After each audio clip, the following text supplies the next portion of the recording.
The David Pakman Show at davidpakman.com.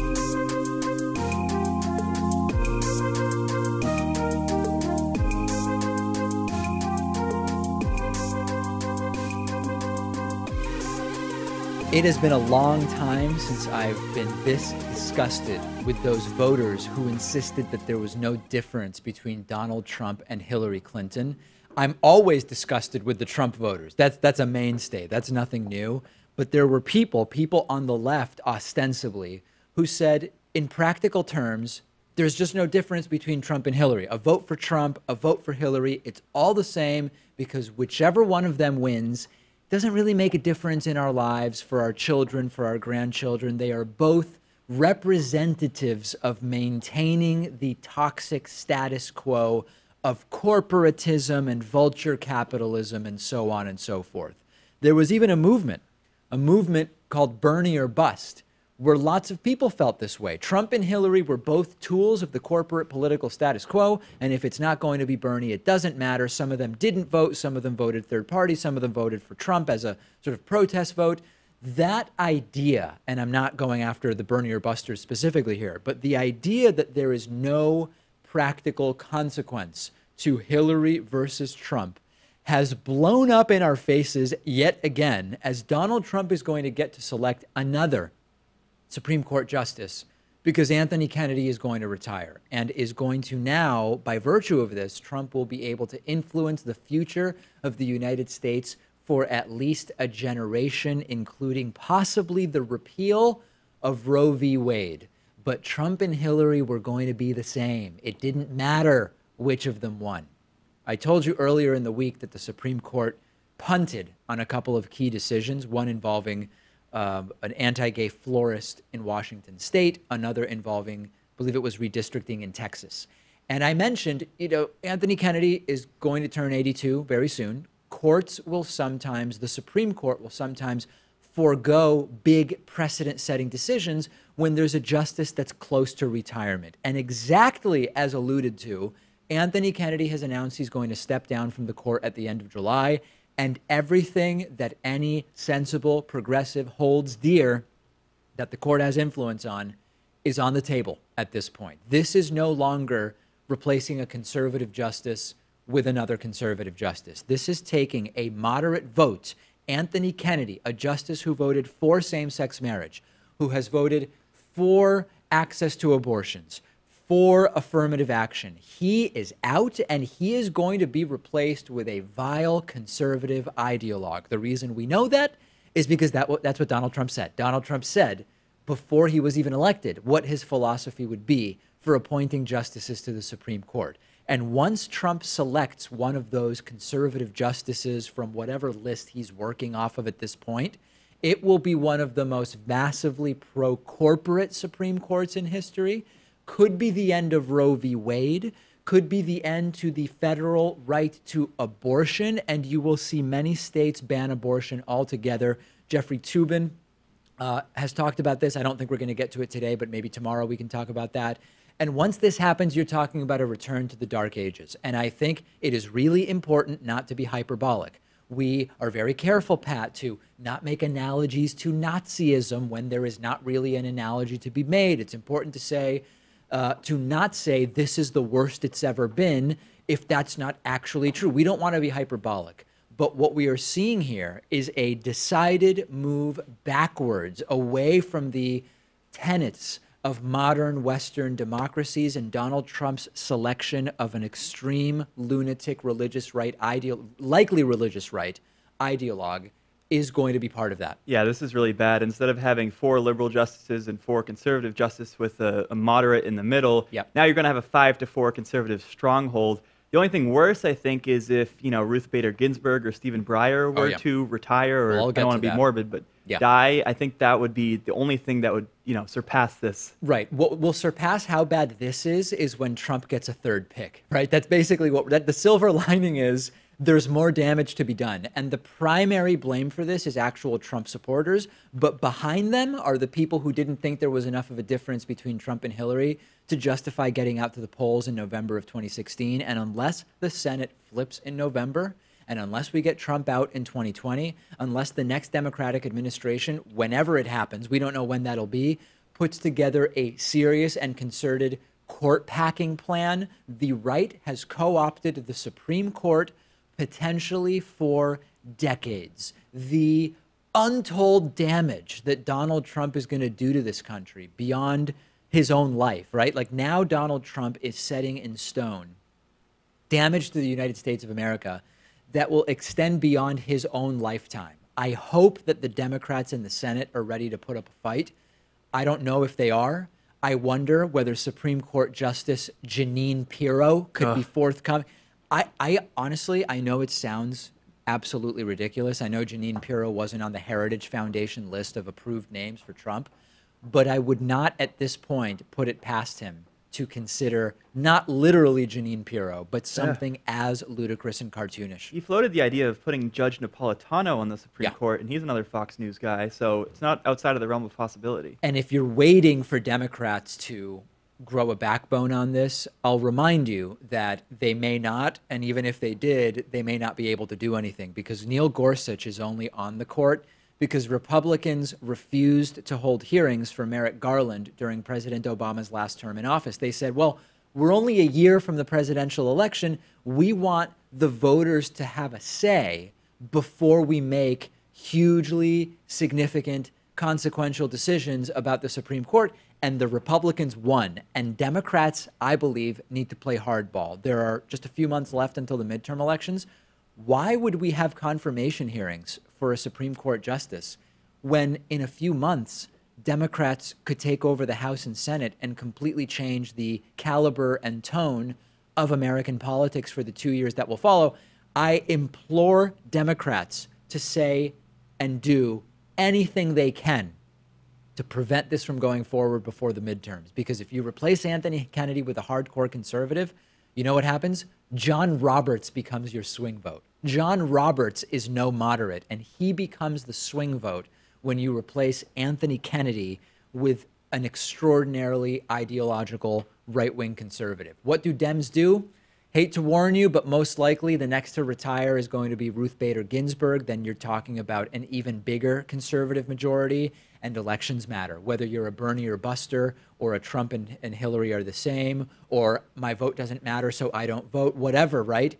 You are a part of the problem, in addition to, of course, the massive problem of 60+ million people voting for Donald Trump, which is the primary problem. You're the root of the problem if you're a Trumpist.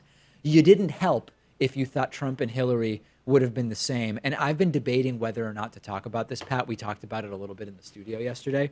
I've never been one of these people who says, I'll move to Canada. I'll move, partially because I know it's hard to move to Canada, but whatever. The proverbial I'll move to Canada. The authoritarian slide, the attacks on press freedom, what we are going to see as out-and-out abortion bans in many states after Trump makes this change on the Supreme Court, I've started to think about what options I have. Yeah, and at least you have some options, right? You can go to Israel, you can go to Argentina, maybe even Poland. I don't have any of those. You're lucky in that sense. Yeah, if anybody can help Pat with a place to go, if anybody can offer Pat a passport somewhere so that he would have an option, please write in and let me know. It's going to get really, really bad in the United States. Activists have started protesting Donald Trump staffers and cabinet members. I told you last week about Department of Homeland Security Secretary Kirstjen Nielsen, who was heckled at a Mexican restaurant by protesters.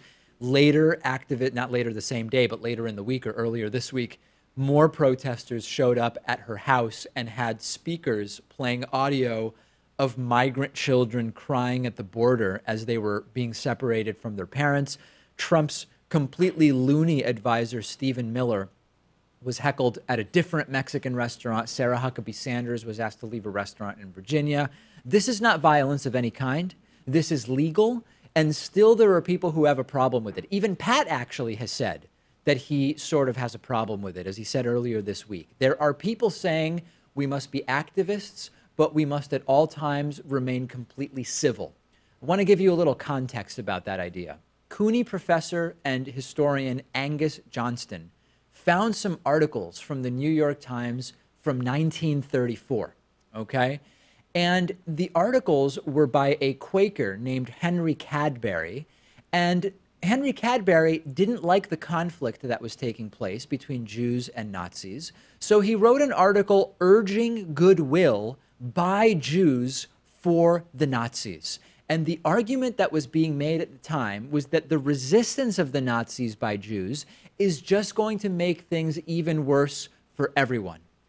Folks, no, just no, this is not going to work. Trump is about to appoint a Supreme Court justice that could repeal Roe v. Wade and set off a chain reaction of up to 20 states that will ban abortion, period.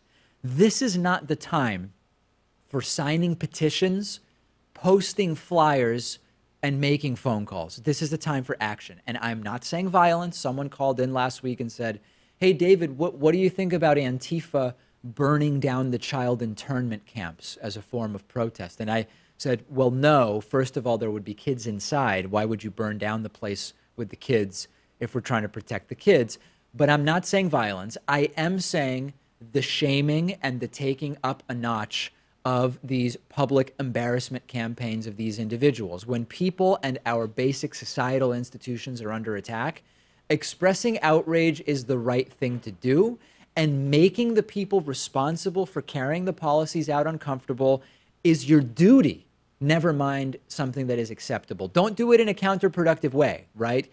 If 20 years from now, though, the authoritarian slide has become institutionalized legal authoritarianism, and abortion is banned, and same-sex marriage is somehow repealed, and corporate power is given even more of a foothold as a result of the Supreme Court, are you going to be satisfied that you called up your representative and you said, hey, message for Elizabeth Warren's office, please oppose Donald Trump's nominee? Is that going to be enough for you to feel like you did everything you could? I know that I wouldn't, Pat, and I know that there are many people in the audience who wouldn't feel like they did enough either. And the problem is that in many societies, violence is allowed only top down. Those in power can inflict violence on others. Law enforcement at the border, the Supreme Court on women by banning abortion or whatever other policy. Soon as it goes the other way, it's a big problem. I mean, there's an example. Look at what the forces of power did about some football players silently kneeling during the national anthem. So we know that top-down political violence is acceptable.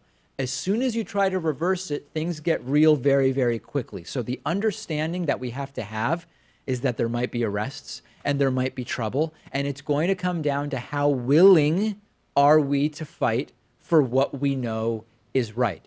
Remember when we were saying that the Democrats should shut down the Senate until Merrick Garland gets confirmed. That didn't happen. And this is why it matters, because now Trump got Neil Gorsuch, and now Trump gets to replace Anthony Kennedy. And this is why the calls for civility from those in power who have a lot to lose if people realize how outraged they should actually be are hypocritical, and they should be ignored. And there's a choice to make, okay? We can say, I'll live my life. I'll try to take a vacation when I can afford it. I'll go to the movies. I'll play a video game. I'll read a book. I'll learn the ins and outs of vegan cooking, whatever, right? And wait for it to go away.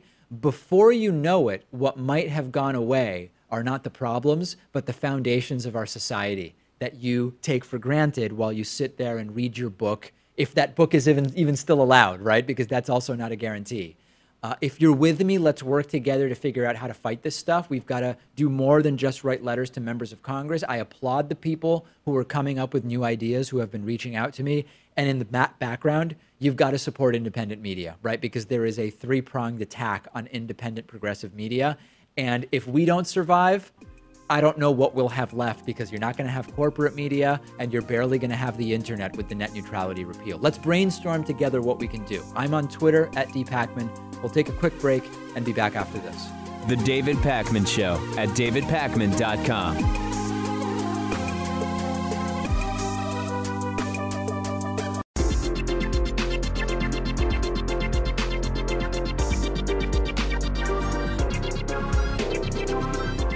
The David Pakman Show at davidpakman.com. Big thank yous going out today. William Hooper, I'm not sure if you go by Bill Hooper, William Hooper, William, Bill, thank you. Thank you both for being David Pakman Show members. Membership is the primary funding source for our show.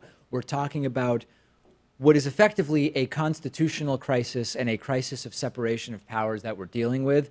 We've got to support progressive independent media. William is doing it. Teresa Bryden also is today's new member, a Hall of Fame new member. She's been with us almost 6 years. 6 years of membership for Teresa. Join Bill and Teresa at www.joinpakman.com. 40% coupon code is available. It's Vote Soon 18. I don't care how much you contribute, whether it's $1 on Patreon or a $6 a month membership or a discounted membership. Anything you can contribute is money that says we understand the crisis that our country is in, and we're willing to do more to try to push back against it. www.joinpakman.com. Okay, we've got nearly 7,000 of our viewers and listeners now regularly participating on our subreddit. A subreddit is like a discussion forum, except instead of living on our website, it's on Reddit. You can access it by going to davidpakman.com/REDDIT. Some interesting discussions that started in the last couple of days that I noticed this morning that I want to point to. Here is one. I emphatically support David's opinion regarding people shaming Trump cabinet members nonviolently in public settings. The only thing necessary for evil to triumph is for good men to do nothing. Voting them out takes time. Protest is what we can do now. Are you feeling, Pat, at all influenced by what has happened in the last 48 hours to say, you know what, maybe the public shame campaigns are a good thing? Well, to be clear, I'm all for protesting. I'm all for being aggressive. Yeah. I just don't think that we should intimidate people, harass people, deny them service, go to people's homes. I think there's a middle ground between these two positions. If would your mind be changed if an elected official was advocating for the death penalty without trial of political opponents? Would it then be okay to go to people's houses and play sound of kids crying and bother them at restaurants? Yeah, I mean, I like the sounds of kids crying. I think that's an effective strategy to protest. But I guess what I mean is, would you feel differently if you felt that the problem was more serious? If there could be a place where the Trump administration is doing something that goes too far, I guess. And then it would be maybe okay. it's a matter of drawing a line. So in reality, you come to actually agreement aren't there. opposed to the tactics. You just don't think it's gotten bad enough to warrant the tactics at this time. I'll go with that for now. Wow. That may be even scarier. Prepare for a flood of hate mail for producer Patrick Ford. Or maybe people agreeing with him. Maybe people agree with that. Okay, also from the David Pakman Show subreddit, YouTube introduces channel memberships, merchandise, and premieres. Yeah, we are part of the YouTube sponsor beta. And what YouTube has determined is that they're going to keep YouTube sponsorship, but they're going to rename it as a channel membership. So it's going to be the exact same thing. If you currently are a YouTube sponsor for $4.99 a month, you will just be grandfathered into the channel membership program. People already started emailing me, Pat, saying, wait, I became a YouTube sponsor. Now YouTube sponsorship is getting canceled, and I've got to sign up for this other thing called a channel membership. And the answer is no. No. It is the same thing. It's just a name change. That's all. So don't worry too much about it. Also from the David Pakman Show subreddit, if you could travel back in time to post-World War I Germany and your mission was to stop fascism from rising, how would you do it? Very often people say I'd kill Hitler. But I have a different approach. What about just taking Hitler and putting him in particularly because the focus is on not using violence, as the thread starter suggests, bonus points for not using violence, put Hitler in a more nurturing environment, which would probably have prevented him from doing what he ultimately did. Get him into that art school he was rejected from. That's exactly right. That would right. change the course of history. That's exactly right. And sometimes we have this idea of history as this we look back at history as if this was the only and inevitable course. Just by sheer math, if you think about three of the major sort of dictators of the 20th century in Mao, Hitler, and Mussolini, there's a 50-50 chance of a child being born a woman versus being born a man, roughly speaking. It's not exactly 50-50, but it's close enough. That means that the odds of Mao, Hitler, and Mussolini all being born men is about 12.5%. That means that there was an 87.5% chance that one of those three was born a woman, Dictators are almost exclusively men. So merely by something that was not that likely, it was only a 12.5% probability that you end up with those three dictators. History could have very easily gone a different way. And I think it's important to remember that when we think about history as this inevitable path, it's the path that came by chance and often even by very small probability. Yeah, two ways to look at that, I guess. One is that we could have avoided having to deal with those dictators altogether by chance. The other is that which dictators did we miss out on because the chance of them being born didn't happen? Yes, and if you meet some of the folks in my family, you would say, had this person been born a man, they would have been a dictator. We really dodged a bullet because they weren't. No names, no names. Okay, last thought from the David Pakman Show subreddit. What is David writing during phone calls? Yeah, so we actually had a cancellation today for our interview, so you will see me doing this later. When we take calls, I will be making notes. I basically write the caller's name in three-dimensional block letters. That's what I do on my piece of paper. I don't have time to do any artistic stuff. So as I listen to the callers, I write down their names in block letters and shade them in 3D with very specific light placement. That's all I'm doing on my piece of paper. I thought you were doodling over there, but apparently not. No. I'm paying very, very close caricatures maybe of what you think the callers look like? Yeah, that would be an idea. And then after the call, I hold up a picture of the caller that I've drawn. That would be something. Join the Reddit at davidpakman.com/REDDIT. Hey, this might come as a surprise to you. This might sound shocking. But North Korea appears to be upgrading a nuclear research facility, according to new satellite imagery. Now, I want to remind you that Donald Trump claimed victory last month after his Singapore summit with Kim Jong-Un. He came out of it saying, we did it.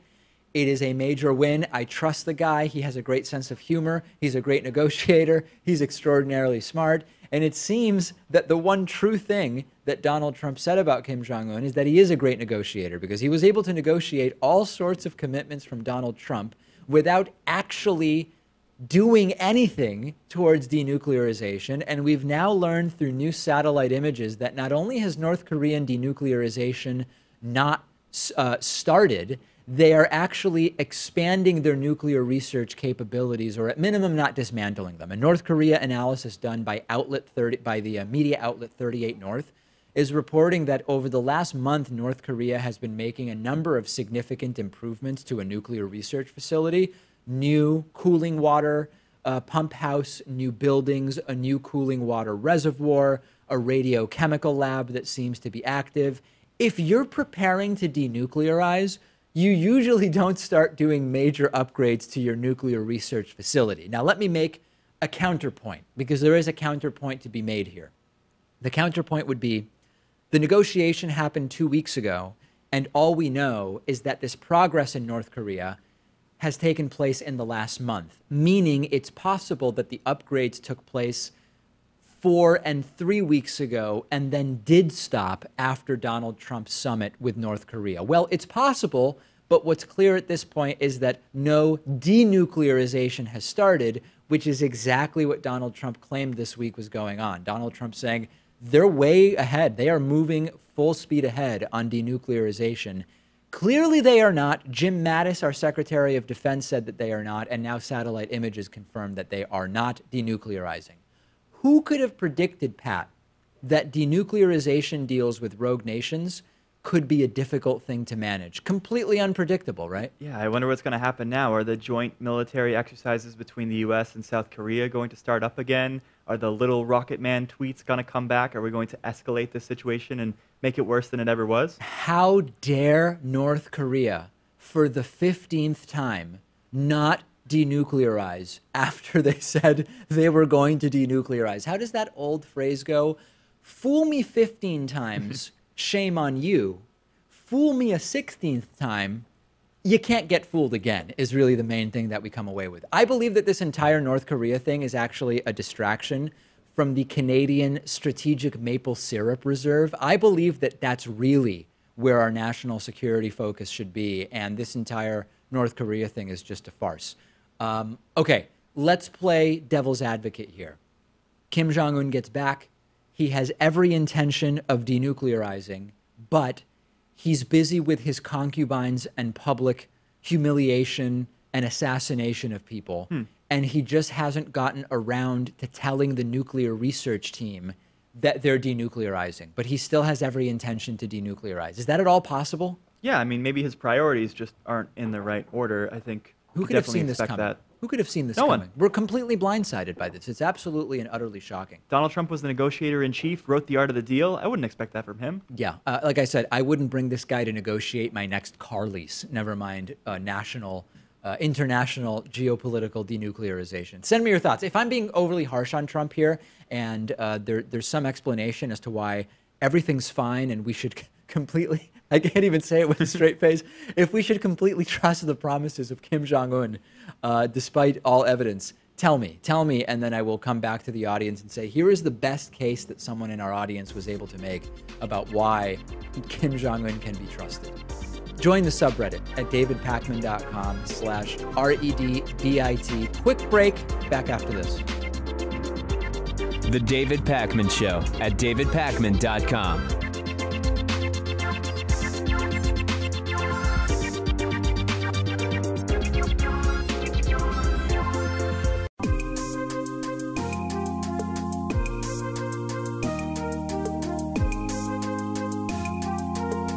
Welcome back to the David Pakman Show. We had a guest cancel on us today, right before the show, and there was just not enough time to get a new guest. So what we're going to do instead, it's rude when that happens, we're going to take a few phone calls. We're going to go to the phones at 617-830-4750, see what is going on with people in the audience. We will start with our caller from the 215 area code. Caller from 215, go right ahead. Hello? Yes, that's you. Hi. I'm Jure. I'm from the Philadelphia area, and I'm a big fan. Thank you. So with the recent upset with the new progressive, a lot of people I feel like are really confused by this, and I just wanted your take. What do you mean? What are people confused by? I think they're confused by this term democratic socialist. So do you think the media is hurting the left by using the verbiage of democratic socialist versus what we truly are is a lot of progressives are social democrats? Right. And just the lack of defining it for the American people. I mean, if the person is a self-described democratic socialist, I don't know that much about Alexandria Ocasio-Cortez, but if she's indeed, are you saying she's not actually a democratic socialist? No, I think she is one, but I think the right is using the term social, fear-mongering term, and I feel like it's going to hurt a lot of progressives that are going to run in the Democratic side. And do you think that that's going to hurt us in the midterm election? Oh, I got you. Yeah. So listen, I mean, so the upshot is, the good thing is that the term socialist is as popular among young voters as it has been arguably ever, maybe in a very long time. So on the one hand, the attempt to use socialist as an ad hominem by the right is going to work less well than it would have in prior times. But I do think it's really important, and this is a tough thing because, as you know, DeRay, a lot of this stuff is nuance and details. And you very astutely pointed out, democratic socialism and social democracy, they have almost the same two words in them, but they mean two totally very different things. Like, I am not a democratic socialist, but I am a supporter of social democracy.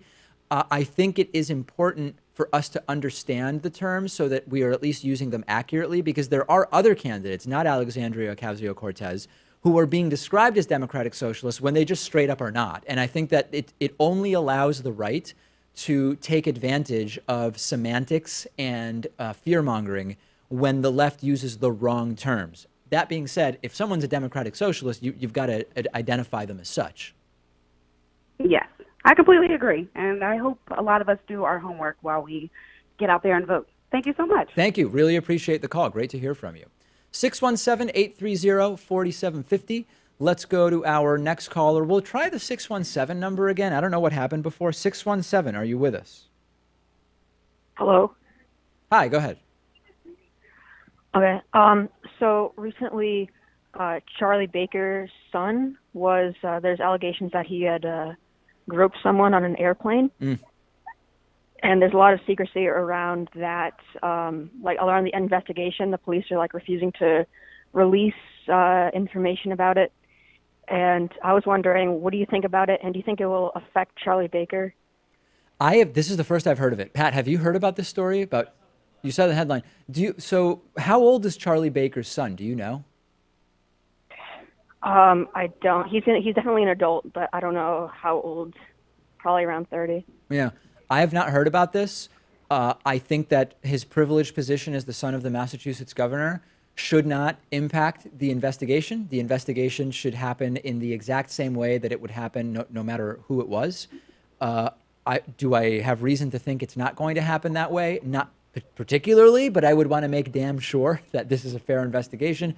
I don't think it will impact Charlie Baker. Charlie Baker, Republican governor of a relatively blue state, Massachusetts, generally not an unpopular guy. And unless the allegations escalate into something worse, I don't think it will affect Charlie Baker.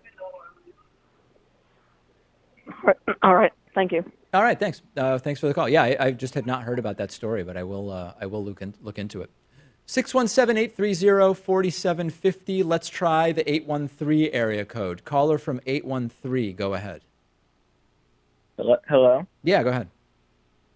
Hi, I'm Grayson. I'm from the Berkeley area, and my question is that given the Anthony Kennedy retirement announcement, how in danger do you think that the Obergefell v. Hodges decision is?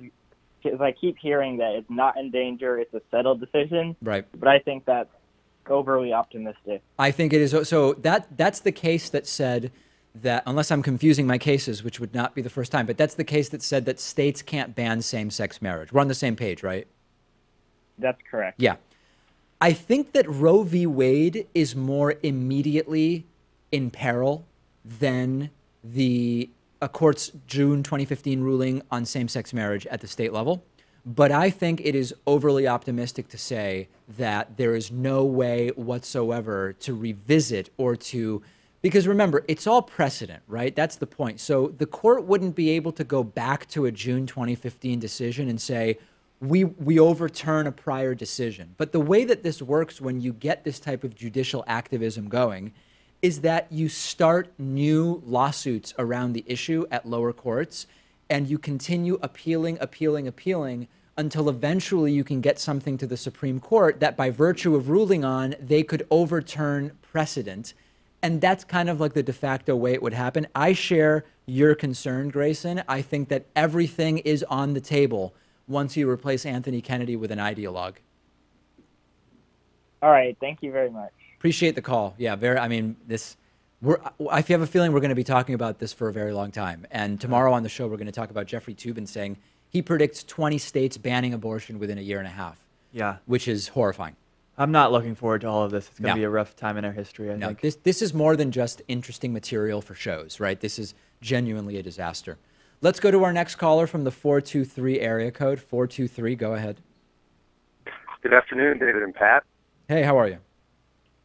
I'm doing fine. I'm Dale from East Tennessee, and I'm very concerned about the way that we're treating immigrants in our country. Yeah. And I want to know your opinion on whether you think the normalization of immigration camps is imminent, and if you see any parallels with camps that they have in other countries, such as Australia. So let's see.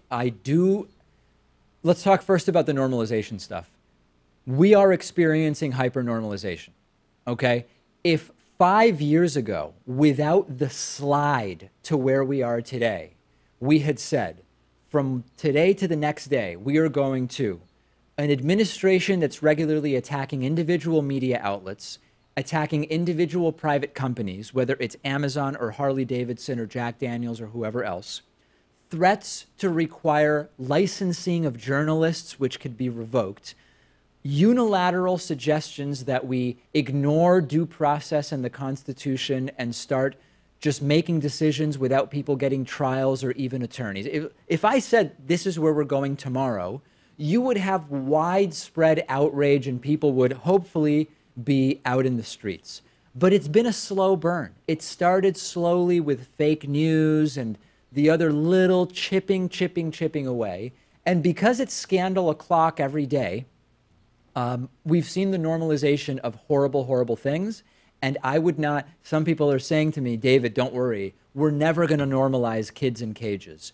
I don't know that I buy that, Dale. I think that there is a chance that if this just continues long enough and 3 or 4 new scandals come up, which they will in the next couple of weeks, that even the putting of children in cages is going to become normalized, and I am as horrified as it sounds like you are about it. Yeah, no, it terrifies me, and I'm just worried about the slipping of our rights every day. No question. And I'm sorry, what was part 2 of the question? Well, in Australia, they have some camps, and it's become somewhat normalized over there. They don't talk about it in politics very much. And I was wondering if you know anything about that and if you think that's where we're going. Yeah, I don't know anything specifically about those camps, but I'm not at all surprised that it's become normalized. Humans are incredibly flexible as a species and psychologically, and we can get used to almost anything as being the new normal, and I would be absolutely fearful of that happening. Dale, thanks for the call. I really appreciate it. Thank you, David. 617-830-4750 is the number. Let's check out the, I don't know, where do we want to go next? Maybe the 732 area code. It's been a while since we went to 732, and 732 can bring really good things, or it can sometimes grind the show to a halt. So we'll see what 732 does for us today. Go ahead, 732. Hey, how's it going, David? Good. Yeah, I wish I could say the same, but, this Supreme Court, Justice Kennedy stepping down and the possibility of another, super conservative Neil Gorsuch type is really stressing me out. Mm-hmm. And I've been pretty upset with Barack Obama, of all people, about it, because I feel like he did not see any of this coming, and he didn't try to set his legacy in place where it'll be beneficial to his actual constituents, and he didn't take Trump seriously or take the conservatives seriously at all. And I don't know who you place the blame. Do you place the blame with Obama? I mean, obviously the conservatives and Mitch McConnell did all this, but I feel like the Democratic Party never took seriously just how ghoulish the Republicans can be. So let me see. I want to make sure I know what your argument is. You're saying that President Obama, you're blaming President Obama for not having taken Trump seriously enough, which led to his election and subsequently him getting to choose a replacement for Anthony Kennedy. Is that what you're saying?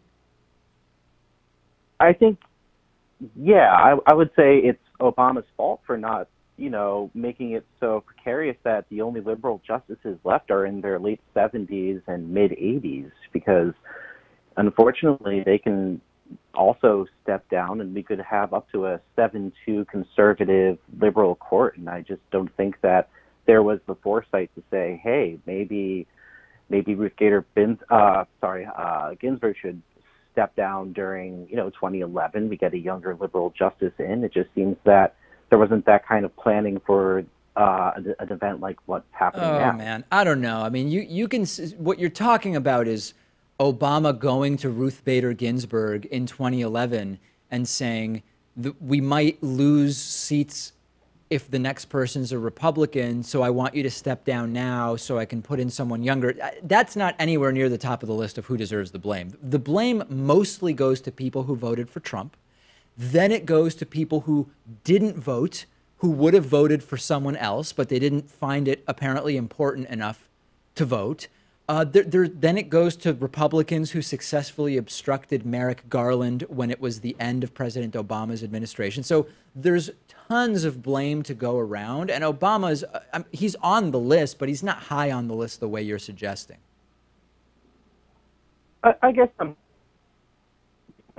changed that.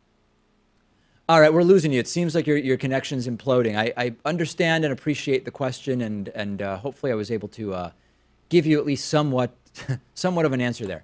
Let's go to our caller from the 856 area code. 856, we've got limited time, but I'd love to hear your question. Hi, hey, it's Jensen calling again. I wanted to ask you, in a parallel universe, had Hillary Clinton been elected, would Alex Ocasio-Cortez have made headlines? Because I think that she got elected because of the gag reflex, because people are just disgusted with Trump and ICE. Wait a sec. Would who have gotten elected? The progressive who just won in New York. Oh, Alexandria Ocasio-Cortez. Yeah, I mean, and at this point, we've got no way to A/B test that, right? So there's a case to be made that some of the progressive wins that have taken place in the Trump era took place because Trump won and did everything that he did. And if Hillary Clinton had won, then you would see, number one, a lack of urgency to put in real progressives. And number two, you might even have Hillary Clinton as a centrist Democrat helping other centrist Democrats win. I don't know the answer to that. I think that all we can do is anytime there's an opportunity to replace a corporate Democrat with a progressive, we do it assuming it's a reasonably qualified person. I know people are already getting on me for saying yesterday during a live stream that although I agree with a lot of Alexandria Ocasio-Cortez's political positions, that I have concerns about the depth with which she understands all of those issues. And I'm just speaking my mind. That doesn't mean I think I would have voted for Crowley if I had been in that race. But I don't know that thought experiment is that useful beyond recognizing that there is definitely activism that has been inspired by the election of Donald Trump. The question now is, what will the activists do with that enthusiasm or lack of in the November midterms? Okay. All right. Thanks for your insight, Dave. All right. Appreciate the call. Thank you. Glad we were able to take some calls. Normally don't take calls on the Thursday show, but we had a cancellation. We will take calls again next week. Talk to you then. The David Pakman Show at davidpakman.com.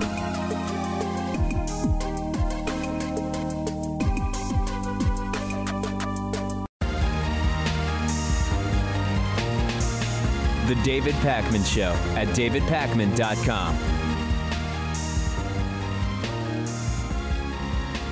A police officer in Pennsylvania has been charged with criminal homicide in the shooting of a 17-year-old black teenager named Antoine Rose Jr. on June 19th.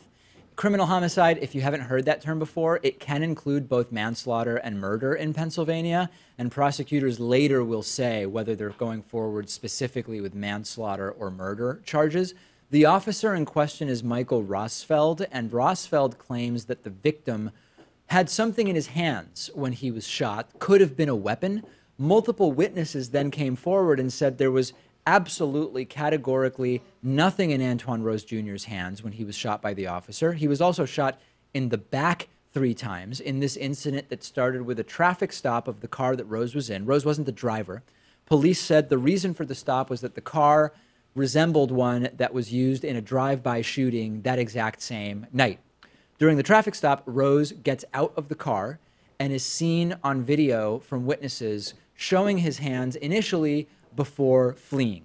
No weapon was ultimately found on him, and he was shot 3 times in the back by the police officer in question. This police officer had been an officer in the area for many years, but had been sworn into this particular police department in East Pittsburgh 90 minutes before the shooting and had been on patrol for a few weeks before the shooting. He had been previously dismissed from another position because of what are being called discrepancies between his sworn testimony and what evidence revealed. For me, the real issue is the shooting in the back.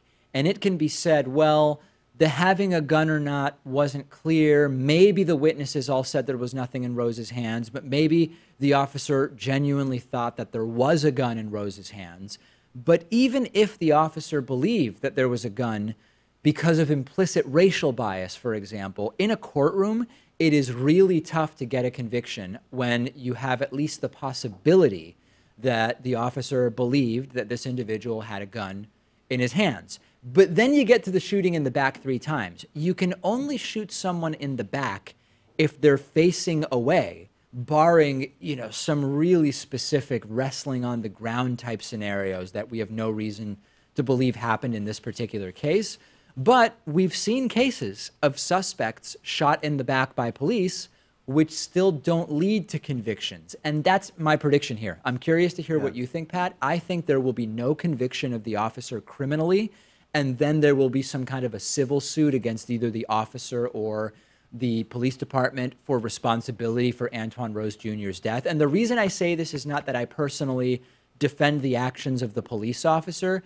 It's just based on what we know.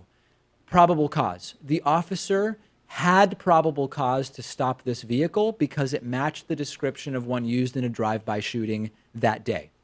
Number 2, if you pull the car over and you believe that it's the car that was involved in a drive-by shooting, that gives you reasoning for thinking that if somebody in the car tries to flee, that's a public danger. Because if the car was involved in the drive-by shooting, or at least I believe that it was, and then one of the people in the car flees, it stands to reason that they are armed, whether or not I actually see the weapon. So this is not my defense of the police officer. It's how it would likely be defended in court. I'm not saying it's right, and I'm not saying it's accurate. I'm saying this is a strong defense in front of a jury. And we know from experience that it's really difficult to prove that an officer didn't fear for their life. Yeah, and even outside of the specifics of this case, we've seen this before, right? There's a pattern when we think it's pretty clear that the police officer did the wrong thing and maybe should be held for, some criminality, some, even manslaughter, murder perhaps. They typically just get away with it. And if there is any consequence, it's just a slap on the wrist, maybe getting fired from the police force. In their defense, get away with it implies something different than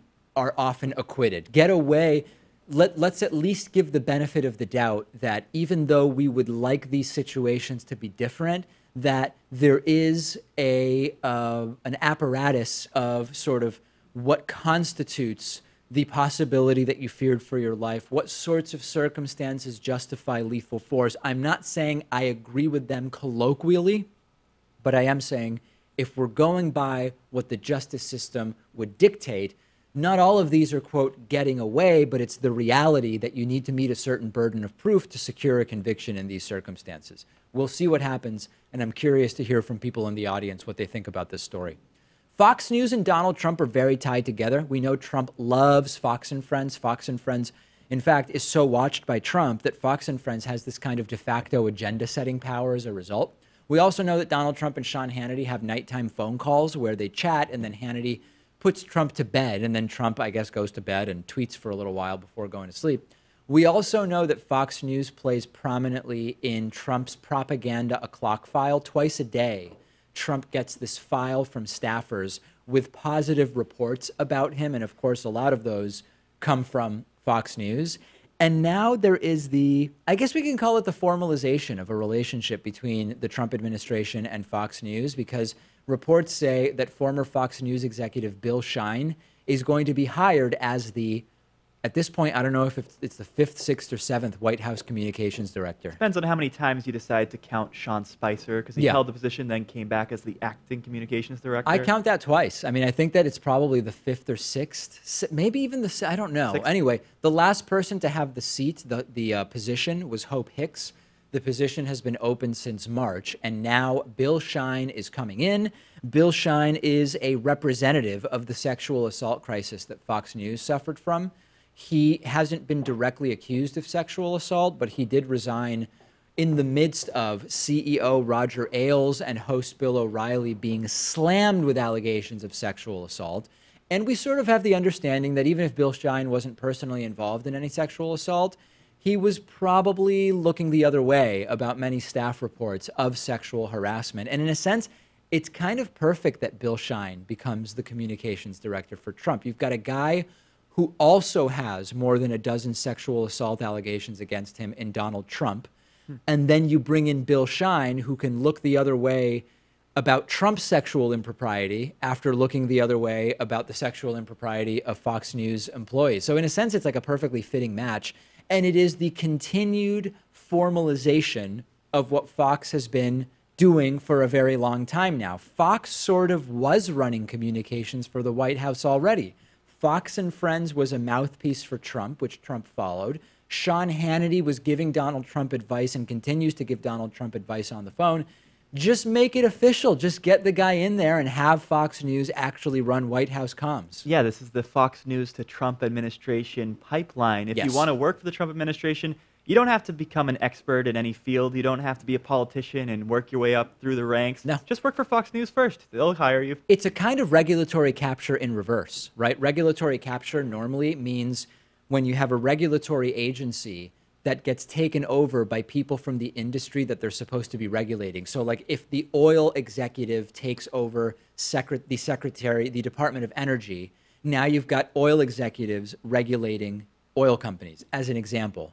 This is an example of an administration being taken over by the media outlets that are supposed to be reporting on the administration and keeping them accountable. And don't underestimate the way that this could backfire for Bill Shine. He could end up like Anthony Scaramucci on CNN within months crying about how unfairly everything happened or whatever. It all seems great right now for Bill Shine, but it's very easy to end up on Donald Trump's bad side and things go very, very poorly for you. Could happen to Bill Shine still. Yeah, I can't wait to see the Trump administration staffed with Fox News executives and hosts. I know you talked about Supreme Court Justice Jeanine Pirro. Right. Maybe we'll see Vice President Tucker Carlson, Press Secretary Sean Hannity. Yes. List goes on and on. Bringing a new level of respect to the office of the bow tie would be Tucker Carlson as Vice President there. Related to what we were talking about earlier in the show, it should be really difficult for Bill Shine to have dinner at a public restaurant. I'm not talking about violence. I'm not talking about criminality.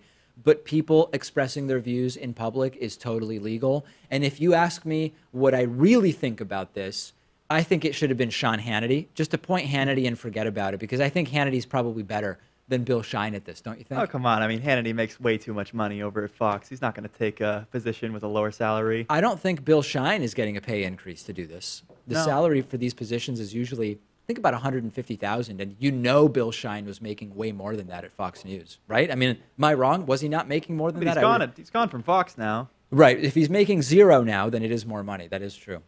We have a voicemail number. That number is 219-2-DAVID-P.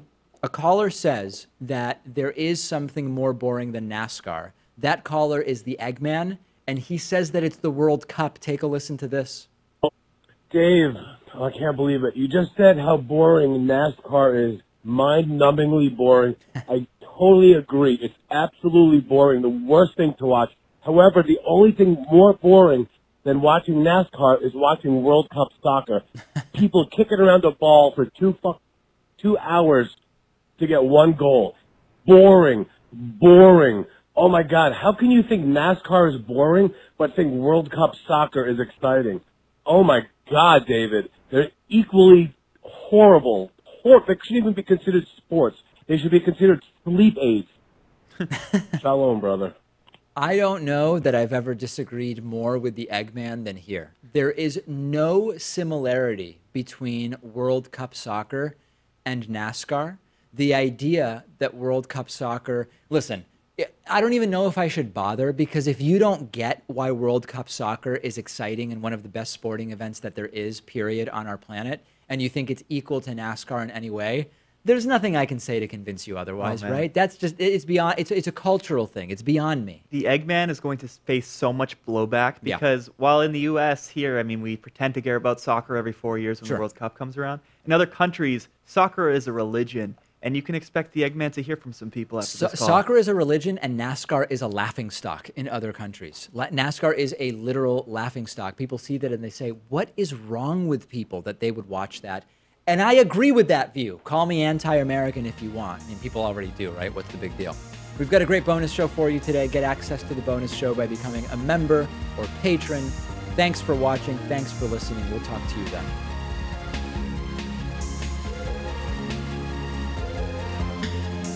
The David Pakman Show at davidpakman.com.